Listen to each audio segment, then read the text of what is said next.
Vishnu ശാലിനിയുടെ latest എപ്പിസോഡിൽ അപ്പോൾ എനിക്ക് വീടൊക്കെ ഇഷ്ടപ്പെട്ടു, പക്ഷേ ഒരാളോട് കൂടി സംസാരിക്കാനുണ്ട്, ഞാൻ പോയിട്ട് വരാമെന്നിങ്ങനെ വിഷ്ണു പറയുന്നുണ്ട്. അന്നേരം ജയശ്രീ ആണെങ്കിൽ ശരിയെന്ന് പറയുകയാണ്. അന്നേരം നീ വണ്ടി എടുക്കണമെന്ന് പറയുമ്പോൾ എനിക്ക് ഓക്കെ അല്ലെന്നിങ്ങനെ കമലം പറയുന്നുണ്ട്. വിഷ്ണു ആണെങ്കിൽ കമലിൻ്റെ കൈ ഇങ്ങനെ പിടിച്ചിട്ട് ഞെട്ടടിക്കുകയാണ്. നിനക്ക് ഓക്കെ ആയതുകൊണ്ടാണല്ലോ നീ തേടി പിടിച്ച് ഈ വീട് തന്നെ എനിക്ക് വാടകയ്ക്കായിട്ട് കൊണ്ടുവന്നതെന്ന് പറയുമ്പോൾ എനിക്കൊന്നും മനസ്സിലാവുന്നില്ല എന്ന് കമലം പറയുകയാണ്. അതൊക്കെ മനസ്സിലായിക്കോളും, നീ വണ്ടി എടുക്കണമെന്ന് പറയുകയാണ്. തുടർന്ന് കമലം വണ്ടി എടുക്കുന്നുണ്ട്. അന്നേരം ഇങ്ങനെ നോക്കിയിട്ട് ജയശ്രീയോട് പറയുകയാണ്, അതെ ആശാന് വീട് ഓക്കെ ആയിട്ടൊന്നുമില്ല, ആശാൻ വെറുതെ പറഞ്ഞതാണ് എന്നിങ്ങനെ പറയുമ്പോൾ ഡാ വണ്ടി എടുക്കടാന്ന് പറഞ്ഞിട്ട് ചുമ്മാ എന്നിങ്ങനെ വിഷ്ണു ജയശ്രീയോട് പറയുന്നുണ്ട്. അന്നേരം ജയശ്രീ സന്തോഷമാവുന്നുണ്ട്. വിഷ്ണു വീട് വാടകയ്ക്ക് എടുക്കുക അവർക്കൊരു വരുമാന മാർഗമാകും എന്ന് തോന്നുമ്പോൾ.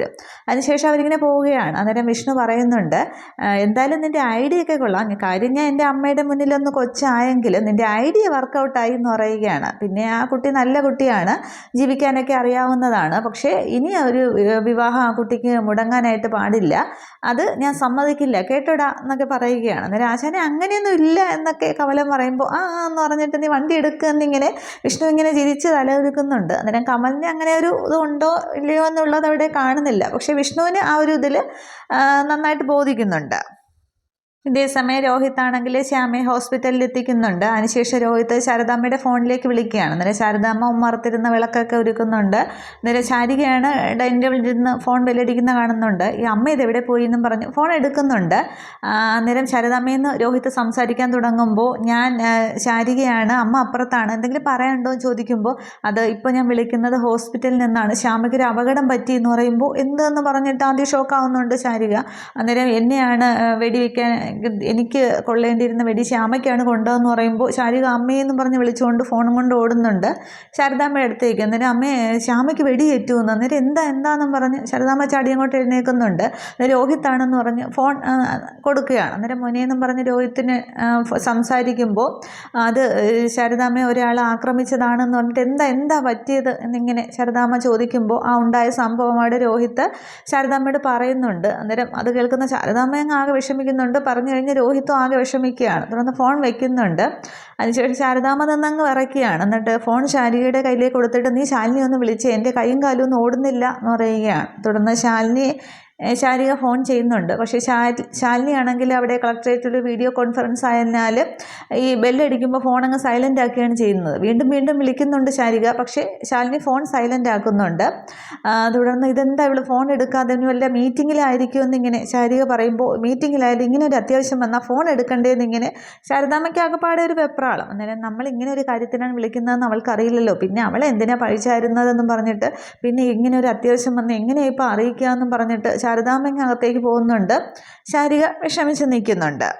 ഈ സമയത്തും ഹോസ്പിറ്റലിലെ ഓപ്പറേഷൻ തിയേറ്ററിന് മുന്നിൽ രോഹിത് ഇങ്ങനെ വിഷമിച്ച് നിൽക്കുന്നുണ്ട്. ആ ഉപേന്ദ്രൻ വന്നതും വെടിവെച്ചതും ശ്യാമ തള്ളി മാറ്റിയതും വെടി കൊണ്ടതൊക്കെ ഇങ്ങനെ ഓർത്ത് രോഹിത്തിന് കണ്ണൊക്കെ നിറഞ്ഞു വരുന്നുണ്ട്. ഈ സമയത്താണ് അവിടെ സോമശേഖരനും 2-3 പോലീസുകാരും ഒക്കെ ആയിട്ട് വരുന്നുണ്ട്. അന്നേരം നിങ്ങളല്ലേ രോഹിത് എന്ന് ചോദിക്കുന്നുണ്ട്. അന്നേരം എന്താണ് സംഭവിച്ചതെന്ന് ചോദിക്കുമ്പോൾ അയാൾ വന്ന മനഃപൂർവ്വം വെടിവെക്കുകയായിരുന്നു, എന്നെയാണ് ലക്ഷ്യമിട്ടത്, പക്ഷേ കൊണ്ടത് എൻ്റെ ഭാര്യയ്ക്കാണ് എന്ന് പറയുമ്പോൾ ആരാണെന്ന് ചോദിക്കുന്നുണ്ട്. അന്നേരം ഉപേന്ദ്രൻ എന്നാണ്, ബിസിനസ് സുഹൃത്താണ് എന്ന് പറയുമ്പോൾ എന്താണ് ഇതിനുള്ള കാരണമെന്ന് ചോദിക്കുന്നുണ്ട്. അന്നേരം ബിസിനസ് നടത്തിയതിൽ ഞാൻ അതിൽ നിന്നും പിൻവലിച്ചിരുന്നു, പിന്നെ അതിൻ്റെ ഒരു ചെറിയ ഇഷ്ടപ്പെട്ട് കാണില്ല, അതായിരിക്കും എന്ന് പറയുമ്പോൾ സാമ്പത്തിക ബാധ്യത എന്തെങ്കിലും ഉണ്ടോ എന്നൊക്കെ ഈ സോമശേഖരൻ ചോദിക്കുന്നുണ്ട്. അന്നേരം എൻ്റെ അറിവിലൊന്നുമില്ല, പക്ഷെ അയാൾ എന്തൊക്കെയോ പറഞ്ഞ് നടക്കുന്നുണ്ട് എന്ന് പറയുമ്പോൾ എവിടെയാണ് വെടിയേറ്റതെന്ന് ചോദിക്കുന്നുണ്ട്. തോളിലാണ്, സർജറി നടന്നുകൊണ്ടിരിക്കുകയാണെന്നൊക്കെ രോഹിത് മറുപടി പറയുന്നുണ്ട്. അന്നേരം കൂടുതൽ അന്വേഷണത്തിനായിട്ട് സർജറി കഴിഞ്ഞതിന് ശേഷം വരാം, എന്തായാലും ഇവിടെ 2 പോലീസുകാരെ ഇവിടെ പിന്നെ ഡ്യൂട്ടിക്കിടാം എന്ന് പറഞ്ഞ് 2 പോലീസുകാരെ നിർത്തിയിട്ട് സോമശേഖരൻ പോകുന്നുണ്ട്.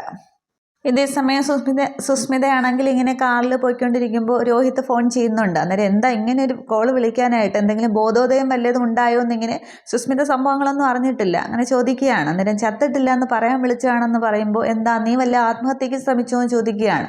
അന്നേരം തോക്കും കൊടുത്ത് ഒരുത്തനെ വീട്ടില്ലേ, അവന് ഉന്നം പിഴച്ചു, ശ്യാമയുടെ തോളിൽ അവനൊരു മുറിവുണ്ടാക്കിയിട്ടുണ്ട്, എനിക്ക് വെടിയുണ്ട ഏറ്റില്ല, പക്ഷേ ശ്യാമയ്ക്ക് എന്തെങ്കിലും സംഭവിക്കുകയാണെങ്കിൽ അവൻ്റെ ആയുസ് ഞാൻ എടുക്കും, അസിസ്റ്റന്റ് കമ്മീഷണറുടെ കസേരയിൽ നിൻ്റെ ചിറ്റപ്പൻ അധിക കാലം ഉണ്ടാകില്ല. പിന്നെ അവനെ പ്രേരിപ്പിച്ചു വിട്ട നീ നിൻ്റെ ചിറ്റപ്പനും കൂടി കണക്ക് തീർക്കേണ്ടി വരും. ഇനി നമ്മൾ തമ്മിൽ നേരിട്ടാണ്. കൂട്ടത്തിലുള്ളവനെ ഒരുത്തനെ പിണക്കി വിടുമ്പോൾ അവനെ അങ്ങ് കൊന്നേക്കണമായിരുന്നു. അല്ലാതെ ഇങ്ങനെ വിട്ടാൽ തിരിച്ച് നിങ്ങളുടെ ആയുസ് കുറയുക തന്നെ ചെയ്യും. പിന്നെ ശ്യാമയുടെ സർജറി നടന്നുകൊണ്ടിരിക്കുകയാണ്. അവളുടെ ആയുസ്സിന് എന്തെങ്കിലും സംഭവിച്ചാൽ നീയൊന്നും ഇവിടെ കാണില്ല, ഞാൻ നിന്നെയൊന്നും വച്ചേക്കില്ല എന്നൊക്കെ പറഞ്ഞങ്ങ് രോഹിത്ത് ദേഷ്യത്തോടെയും കലിയോടെയും ഇങ്ങനെ ഭീഷണി സ്വരത്തിൽ സംസാരിക്കുകയാണ്. എന്നിട്ട് രോഹിത്ത് അങ്ങ് ഫോൺ വയ്ക്കുന്നുണ്ട്. അന്നേരം സുസ്മിത ആകെ അന്തം വിടുന്നുണ്ട്. അന്നേരം ഇയാളിത് എന്ത് മണ്ടത്തരായി കാണിച്ചത്, ഇതിപ്പോൾ ആകെ പുലിവാലായല്ലോ എന്നും പറഞ്ഞിട്ട് സുസ്മിത ഇരിക്കുന്നുണ്ട്. തുടർന്ന് സുസ്മിതയാണെങ്കിൽ ചന്ദ്രബോസിനെ വിളിച്ച് കാണണമെന്ന് പറയുന്നുണ്ട്. അന്നേരം അവർ ഒരു സ്ഥലത്ത് വെച്ച് മീറ്റ് ചെയ്യുന്നുണ്ട്. അന്നേരം പെട്ടെന്ന് എന്താ കാണണമെന്ന് പറഞ്ഞെന്നിങ്ങനെ ചന്ദ്രബോസ് ചോദിക്കുമ്പോൾ പിന്നെ അയാൾ വരുത്തി വെച്ച പുതിയ പുകിലറിഞ്ഞില്ലേയും ചോദിക്കുകയാണ്. അത് അയാൾ എടുത്തു ചാടിയതാണ്, ആരോടും ആലോചിക്കാതെ എന്ന് പറയുമ്പോൾ അതിന് രോഹിത്ത് വിളിച്ച് ഒരുപാട് ചൊറിഞ്ഞു. ഭാര്യയ്ക്ക് അപകടം പറ്റിയതിൽ ഒരുപാട് സങ്കടവും ദേഷ്യവും ഒക്കെ ഉണ്ട്. ഉപേന്ദ്രനെ തോക്കും കൊടുത്ത് പറഞ്ഞു വിട്ടത് നമ്മളാണെന്നാണ് അവൻ പറയുന്നത്. അപ്പോൾ ഒന്ന് സൂക്ഷിക്കുന്നത് നല്ലത് തന്നെയാണ്. ചന്ദ്രബോസിനെ അടക്കം വെറുതെ വെച്ചേക്കില്ല എന്നൊക്കെയാണെന്ന് പറയുമ്പോൾ ഈ ചന്ദ്രബോസിനെ താഴ്ത്താനുള്ള കുഴിയൊന്നും അവൻ്റെ കയ്യിലില്ല. അവൻ വെറും പഴമാണ്. പിന്നെ വിഷ്ണു ആണെങ്കിൽ ഓക്കെ ഒന്ന് നോക്കാമായിരുന്നു എന്ന് പറയുമ്പോൾ അങ്ങനെ പാഴ്വാക്ക് പറഞ്ഞ് തള്ളിക്കളയേണ്ട ആവശ്യമില്ല. പേ പിടിച്ച് നടക്കുന്ന ചെക്കനാണ്. പതിയിരുന്ന് പിച്ചാത്തിപ്പിടി കയറ്റിയാൽ വീട് കിടക്കാനേ പറ്റുകയുള്ളൂ എന്നിങ്ങനെ പറയുകയാണ്. അന്നേരം ഇതിപ്പോൾ നമുക്കാണ് കൊടയും കുരിശുമൊക്കെ കിട്ടിയിരിക്കുന്നത്. അവനെ ഉപേന്ദ്രനെ പറഞ്ഞു വിട്ട നമ്മളാണെന്നുള്ള രീതിയിലാണ് സംസാരം എന്നൊക്കെ പറയുമ്പോൾ എന്തായാലും പോലീസുകാർ അന്വേഷണം തുടങ്ങും. ആദ്യം പിന്നെ നമ്മളും നോട്ടപ്പുള്ളികളാകുമെന്ന് പറയുമ്പോൾ നമ്മളിതിലൊന്നും ഇല്ലല്ലോ എന്ന് പറയുകയാണ്. സുസ്മിതയാണെങ്കിൽ നമ്മളോട് ആലോചിക്കാതെയല്ലേ ചെയ്തതെന്നൊക്കെ പറയുമ്പോൾ അങ്ങനെ പറഞ്ഞിട്ടൊന്നും കാര്യമില്ല. ഇപ്പോൾ ശ്യാമയോടും രോഹിത്തിനോടും ശത്രുതയുള്ളവരുടെ ലിസ്റ്റ് എടുക്കും. പിന്നെ ഈ ഉപേന്ദ്രൻ്റെ മിത്രങ്ങളുടെ ലിസ്റ്റും എടുക്കും. രണ്ടിലായാലും നമ്മളുണ്ടല്ലോ. അപ്പോൾ എവിടെ പോയിരുന്ന അയാൾ ഫോൺ വിളിച്ചാലും ഫോൺ എടുക്കുകയും ചെയ്യരുത്. എങ്കിൽ ട്രേസ് ചെയ്ത് നമ്മളെയും കൊടുക്കാനാണ് സാധ്യത. അതുകൊണ്ട് നമ്മൾക്ക് അയാളെ അറിയത്തുമില്ല, യാതൊരു ബന്ധവുമില്ല അയാളുമായിട്ട്. അയാൾ മലേഷ്യയുടെ കച്ചവടം വരെ പൂട്ടി അയാൾ ഇവിടെ ജയിലിലായി കിടക്കാനേ പറ്റുകയുള്ളൂ. അതുകൊണ്ട് ചിലപ്പോൾ ഒളിത്താവളം അന്വേഷിച്ച് നമ്മുടെ അടുത്തേക്ക് വരും. എന്നാലും ഒന്നിനും പിടികൊടുക്കരുത് എന്നിങ്ങനെ ചന്ദ്രബോസ് പറയുന്നുണ്ട്. പിന്നെ രോഹിത്തൊക്കെ നടത്തിയ ഒരു ബിസിനസ്സിന്, ഉപേന്ദ്രൻ നടത്തിയ ബിസിനസ്സിനൊക്കെ വേണ്ടിയിട്ട് പോലീസുകാർ ചെയ്യും. അപ്പോൾ നമ്മളൊക്കെ അവരുടെ ലിസ്റ്റിൽ വരും. ഞാൻ സർവീസിലിരിക്കുന്നതുകൊണ്ട് എനിക്ക് ഇടപെടാനായിട്ട് കുറേ നിയന്ത്രണങ്ങളും വരും. നല്ല രീതിയിൽ നമുക്ക് പൂട്ട് വീഴും. അതുകൊണ്ട് ഉപേന്ദ്രനെ നമുക്ക് ഇപ്പോൾ അറിയത്തുമില്ല, അയാളുമായിട്ട് യാതൊരു ബന്ധവുമില്ല. അങ്ങനെ ആയിരിക്കണം നമ്മുടെ നിലപാട് എന്നൊക്കെ ഇങ്ങനെ സുസ്മിതയ്ക്ക് നിർദ്ദേശങ്ങളായിട്ട് ചന്ദ്രബോസ് പറഞ്ഞു കൊടുക്കുന്നുണ്ട്. സുസ്മിത അതെല്ലാം സമ്മതിച്ച് നിൽക്കുകയാണ്. ഇതേ സമയം അവിടെ ശാലിനിക്കാണെങ്കിൽ ആ വീഡിയോ കോൺഫറൻസ് കഴിയുന്നുണ്ട്. അതിനുശേഷം അനുപല്ലവി ക്യാമ്പിലേക്ക് വരുമ്പോൾ അതിൻ്റെ കാര്യങ്ങളൊക്കെ അവർ സംസാരിക്കുന്നുണ്ട്. അന്നേരം അതിനിടയ്ക്ക് അമ്മ കുറേ പ്രാവശ്യം ഫോൺ ചെയ്തു. എന്താണ് അനു ഇല്ലാത്തത് കൊണ്ട് അറ്റൻഡ് ചെയ്യാനും പറ്റിയില്ല, എന്താണെന്ന് വെച്ചാൽ ഞാൻ വിളിച്ച് ചോദിക്കട്ടെ എന്ന് പറഞ്ഞിട്ട് ശാലിനി ആണെങ്കിൽ തിരിച്ച് ഫോൺ വിളിക്കുന്നുണ്ട്. ശാരദാമ്മയെ വിളിക്കുകയാണ്. അന്നേരം ശാരദാമ്മ ഓടി വന്ന് ഫോൺ എടുക്കുന്നുണ്ട്. അന്നേരം എന്താ അമ്മ വിളിച്ചിരുന്നത്, എന്തെങ്കിലും അത്യാവശ്യം ഉണ്ടോ എന്ന് ചോദിക്കുകയാണ്. അത് മോളെ ശ്യാമയ്ക്ക് വെടിയേറ്റു എന്ന് പറയുമ്പോൾ ശാലിനിയെ കസേരയിൽ നിന്ന് എന്താ പറഞ്ഞതെന്നും പറഞ്ഞുകൊണ്ട് ചാടി എഴുന്നേൽക്കുകയാണ്. അന്നേരം ആ ഉപേന്ദ്രൻ അവിടെ ചെന്നിരുന്ന് വഴക്കോ ബഹളോ എന്തോ ഉണ്ടാക്കിയെന്നോ തോക്കെടുത്തോ വെടിവെച്ചെന്നോ എന്തൊക്കെയോ പറയുന്നത് കേട്ടു. എന്താണ് അവസ്ഥയെന്നും എനിക്കറിയില്ല, മുറിവ് എത്രത്തോളം ഉണ്ടെന്നും അറിയില്ല, എനിക്ക് ആകെ ഭ്രാന്ത് പിടിക്കുകയാണ്. മോള് പെട്ടെന്ന് ഇങ്ങോട്ട് വന്നേന്ന് പറയുമ്പോൾ ഞാൻ ദാ എത്തി എന്നിങ്ങനെ പറഞ്ഞിട്ട് ശാലിനി ഫോൺ വയ്ക്കുകയാണ്. എന്നിട്ട് അന്ന് അനുപല്ലവിയോട് പറയുന്നുണ്ട് എനിക്ക് പെട്ടെന്ന് പോകണം, വണ്ടി എടുക്കാൻ പറയുമെന്ന് പറഞ്ഞ് ശാലിനി പെട്ടെന്ന് പുറത്തേക്ക് ഇറങ്ങുന്നുണ്ട്. അന്നേരം അനുപല്ലവി ചിന്തിക്കുകയാണ്, വിഷ്ണു സാറ് പോയിട്ട് വന്നിട്ടില്ലല്ലോ, ഇനിയിപ്പോൾ എന്ത് ചെയ്യുമെന്ന് പറഞ്ഞിട്ട് അനുപല്ലവി ഇറങ്ങുന്നുണ്ട്. അന്നേരം ശാലിനി അങ്ങ് അവിടുത്തെ കളക്ടറേറ്റിൻ്റെ ഫ്രണ്ടിൽ ഇറങ്ങിയിട്ട് വിഷ്ണുവിനെ അവിടെയൊക്കെ നോക്കുകയാണ്, വിഷ്ണുവിൻ്റെ എവിടെ പോയി എന്നും പറഞ്ഞിട്ട്. തുടർന്ന് അനുപല്ലവിയോട് ചോദിക്കുന്നുണ്ട് ഡ്രൈവർ എവിടെ, എനിക്ക് എവിടെ പോകണമെന്ന് തോന്നിയാലും അപ്പോൾ ഡ്രൈവർ ഉണ്ടാകണമെന്ന് പറഞ്ഞിട്ടില്ലേ എവിടെയും ചോദിക്കുമ്പോൾ അനുപല്ലവി അത് പറയുന്നില്ല. അത് പെട്രോൾ അടിക്കുക എന്ന് പറയുമ്പോൾ പെട്രോൾ എന്താ കന്നാസിലാണോ വാങ്ങിക്കാൻ പോയത്, വിളിക്കുക എന്ന് പറയുമ്പോൾ അനുപല്ലവി പെട്ടെന്ന് വിഷ്ണുവിനെ ഫോൺ ചെയ്യുന്നുണ്ട്. ഈ സമയത്ത് അവിടെ ഒരു ഓട്ടോയിൽ ഒരാൾ വന്ന് ഇറങ്ങുമ്പോൾ ശാലിനി ആണെങ്കിൽ അവിടെ ചെന്നിട്ട് അത്യാവശ്യമായിട്ടൊരു സ്ഥലം വരെ പോകണമെന്ന് ഇങ്ങനെ ഓട്ടോയോട് പറയുകയാണ്. അന്നേരം വിഷ്ണു അപ്പുറത്തുനിന്ന് ഇങ്ങനെ വരുന്നുണ്ട്. മേഡം എന്ന് പറഞ്ഞിട്ട് എന്താ ഇങ്ങനെ എന്ന് ചോദിക്കുമ്പോൾ ശാലിനിക്ക് ആകപ്പാടെ ദേഷ്യം വരികയാണ്.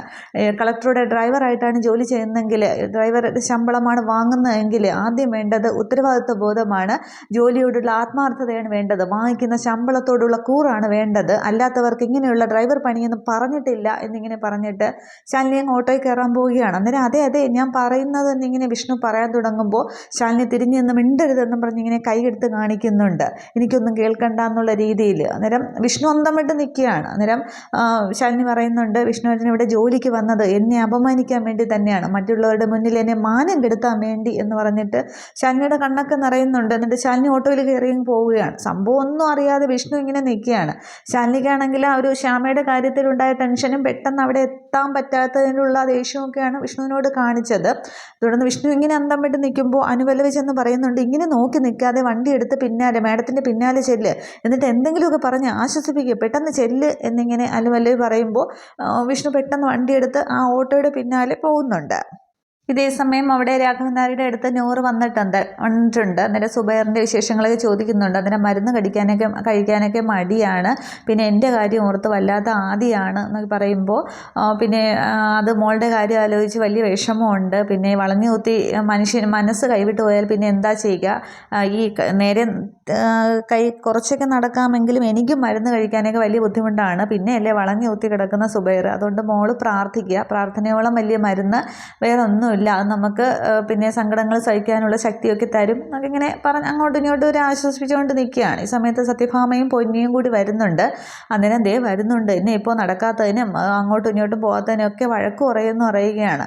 അന്നേരം വന്ന് കയറുമ്പോൾ തന്നെ പക്ഷേ സത്യഭാമയുടെ മുഖം ആകെ ഇങ്ങനെ വിഷമിച്ചിരിക്കുകയാണ്. വിഷ്ണുവിനെ അവിടെ വെച്ച് കണ്ടതിലുള്ള ഒരു വിഷമോ ദേഷ്യമൊക്കെയാണ് ഭാമയുടെ മുഖത്ത്. അന്നേരം തുടർന്ന് നൂറ് പറയുന്നുണ്ട്, സത്യാമ്മ ഇപ്പോൾ വഴക്ക് കുറയുമെന്ന് പറഞ്ഞാണ് അച്ഛൻ പറഞ്ഞത് നടക്കാത്തതിലൊക്കെ, അന്നേരം ഇത്രയും നേരം ചെയ്യുകയായിരുന്നു, എന്നെ കണ്ടപ്പോൾ ഇരിക്കുകയായിരുന്നു എന്നൊക്കെ നൂറ് പറയുന്നുണ്ട്. പക്ഷേ ഭാമയ്ക്ക് ഒരു തെളിച്ചയില്ല. വാപ്പച്ചിക്ക് എങ്ങനെയുണ്ടെന്ന് ചോദിക്കുമ്പോൾ വലിയ ബുദ്ധിമുട്ടാണ് എന്നൊക്കെ എൻ്റെ കാര്യം ആലോചിച്ച് ആദ്യമാണെന്നൊക്കെ പറയുന്നുണ്ട്. തുടർന്ന് ഭാമയാണെങ്കിൽ ആർക്കും മുഖം കൊടുക്കുന്നില്ല. എന്നിട്ട് പറയുകയാണ്, വെയിലത്ത് നടന്നു വന്നതുകൊണ്ടാണെന്ന് തോന്നുന്നു നല്ല തലവേദന, ഞാനൊന്ന് കിടക്കട്ടെ എന്ന് പറഞ്ഞിട്ട് അങ്ങ് അകത്തേക്ക് പോകുന്നുണ്ട്. അന്നേരം രാഘവൻ നായർ ഭാമയുടെ മുഖം ശ്രദ്ധിക്കുകയാണ്.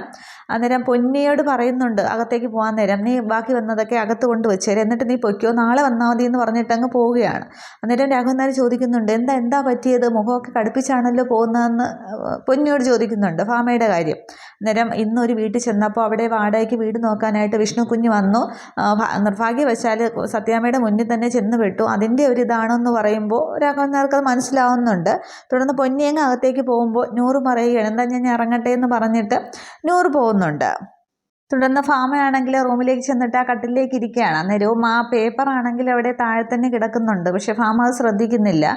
എന്നാലും വിഷ്ണു അവൻ എന്നൊക്കെ പറഞ്ഞുകൊണ്ട് രാഘവൻ നായരാണെങ്കിൽ പതിയെ അകത്തേക്ക് വരുന്നുണ്ട്. അന്നേരം ഭാമയെ ഇത് നീ തന്നെ വഴിയൊരുക്കി കൊടുത്തത് തന്നെയാണ്, അവർ എത്ര നാളായി ഒരു ഭാര്യയും ഭർത്താവ് ഒന്നിച്ച് ജീവിക്കാൻ ആഗ്രഹിക്കും, തെക്കും വടക്കും നടക്കുകയാണ്, ഇപ്പോൾ നീ തന്നെ അതിനൊരു അവസരം ഉണ്ടായി കൊടുത്തു എന്ന് പറഞ്ഞ് ആശ്വസിച്ചാൽ പോരെയും ചോദിക്കുകയാണ്. അന്നേരം അത് ഞാൻ അങ്ങനെയൊക്കെ പറഞ്ഞു എന്ന് കരുതി വീട് നോക്കാൻ പോവുകയാണ് ആണോ. അന്നേരം പിന്നല്ലാതെ ഇതെന്ന് തുടങ്ങിയതാണ് അവനെ നീ വഴക്ക് പറയാനായിട്ട് എന്ന് പറയുമ്പോൾ അവരെ ഒന്നിച്ച് ജീവിക്കട്ടെ എന്നിങ്ങനെ പറയുമ്പോൾ എനിക്ക് എൻ്റെ ഒപ്പം എൻ്റെ മകൻ വേണം എന്നിങ്ങനെ ഭാമ പറയുന്നുണ്ട്. അന്നേരം രാഘവൻ നായർ ഇങ്ങനെ മുന്നോട്ട് നടന്നു വരുമ്പോൾ ആ ഒരു പേപ്പറിൻ്റെ അടുത്തായിട്ട് തന്നെ ആ ഒരു സ്റ്റിക്കിൻ്റെ അടുത്തായിട്ട് തന്നെ പേപ്പർ കിടക്കുന്നുണ്ട്, കുത്തിപ്പിടിച്ച സ്റ്റിക്കിൻ്റെ അടുത്ത്.